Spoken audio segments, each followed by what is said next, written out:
We knew heading into York Hall that the Revolution Rumble would be one of the most unpredictable, chaotic nights of the year, and so it proved to be a night that none of us in Revolution Pro Wrestling will soon forget.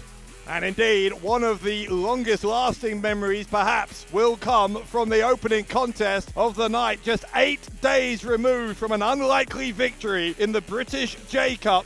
Nino Bryant took on Will Caven to try and dislodge Caven as undisputed British Cruiserweight champion after more than 300 days. Bryant was coming into the match still nursing a bad left leg courtesy of Chris Ridgway in the finals of that British J-Cup, and Caven focused on that leg from the very beginning of the match. But just like the previous week in Stevenage, Nino Bryant was able to call on something special, some resolve deep within him, and somehow stayed in the match before finally hitting not one but two Bryant splashes to unseat Caven and to become the undisputed British Cruiserweight champion, marking the end of an unbelievable month for Nino Bryant.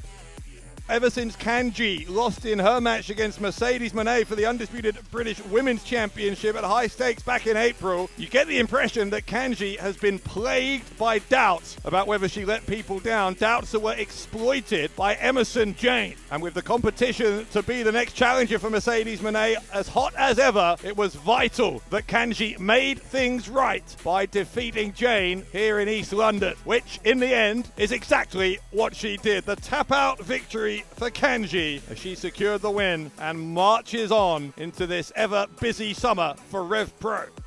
Next up, a singles match between two men who were going to participate in the Revolution Rumble later in the evening, but that didn't mean that either was going to give it any less than 100% as Connor Mills and one called Manders squared off inside the ring. Intense, hard-hitting, relentless on the part of both men. Connor Mills was able to lock Manders into a submission. Manders refusing to tap. In the end, he passed out temporarily. Referee stopped the match, awarded it to Mills. But as Manders regained consciousness, Mills and Manders brawling all the way to the back in a wild showdown, which no doubt would continue in the Rumble later on.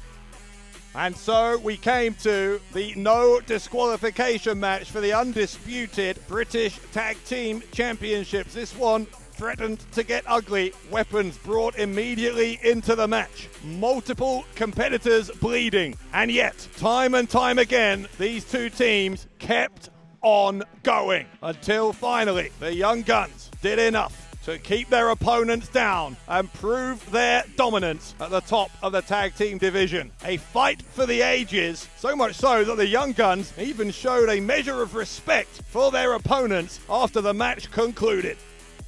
There was never any chance of there being any respect shown between the two men who were going to compete for the undisputed British heavyweight title at the Revolution Rumble. The champion Michael Oku, the challenger TK Cooper, who have had an ever-growing war of words in recent weeks. The time for talking was done at York Hall. Championship was on the line. And for everyone in the building, including hundreds of fans who came to watch this one, an emotionally charged contest. But one that finally ended when Oku was able to lock Cooper into the half crab. Cooper made it to the bottom rope, but Oku dragged him back into the center of the ring. Cooper tapping out, and the Headbutt Messiah losing to the master of the half crab. Oku retaining the undisputed British heavyweight title. The heavyweight champion calling out the new cruiserweight champion Nino Bryant to celebrate with him. No one is more proud of this accomplishment than I am. So congratulations, Nino Bryant.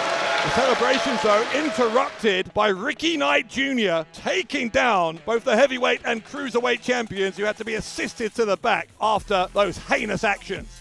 And so we reached the Revolution Rumble. It was always going to be unpredictable, with the winner getting a match of their choosing here in Revolution Pro Wrestling. Quickly, the ring filled up, including several surprises. As the match progressed, the alliance between Jay Joshua and Connor Mills made them almost an unstoppable duo for anyone who dared challenge them. But there was no shortage of people who wanted to do that. Josiah returning after a few weeks on the shelf with injury and immediately going back after Jay Joshua. One called Manders picking up where he left off against Mills earlier in the night. At one point in the match, those four men brawled all the way to the back and were not seen for several minutes. In the meantime, TK Cooper stole spot number 23 from Leland Bryant and went absolutely berserk. After he was eliminated by Trent Seven, Cooper then ensured that Seven himself was eliminated and continued to assault Seven until the next entrant came to the ring, who happened to be Cooper's tag team partner in Sunshine Machine, Chuck Mambo. Mambo got into the ring but was quickly dispatched by Ricky Knight Jr., Cooper leaving Mambo lying and walking out. Plenty of scores were settled in the Revolution Rumble as well. Shah Samuels taking out Joshua James, getting a measure of revenge against him, and Michael Oku surprisingly entering the match. Oku eliminating himself and Knight, the two men having to be separated. Finally, though, more and more men being eliminated until it came down to two, Shah Samuels and Jay Joshua. Samuels wearing the boots he wore back at the start of his career, determined to win the Revolution Rumble, and it seemed as though he had achieved that goal when he threw Jay Joshua over the top rope. Samuels started celebrating, but the night was not yet done, because Liam Slater, who had entered at number 1 and had never been eliminated, returned to the ring, tried to sneak a victory against Samuels. Samuels, though, would not be denied, threw Slater over the top as well, and Shah Samuels finally confirmed as the winner of the 2025 Revolution Rumble. A big summer of action continues for RevPro. We are back in London at the 229 on July 6th, Coventry, Sheffield, Southampton as well in the next couple of months, and as was announced during the Revolution Rumble, we now know Mercedes Moné will return to Revolution Pro Wrestling on July 25th at the Hangar at Wolverhampton for Summer Sizzler, before we advance to the 13-year anniversary, August 22nd and 23rd at Crystal Palace. Make sure you stay with us for all of that, but in the meantime, I've been Dave Bradshaw, and this was your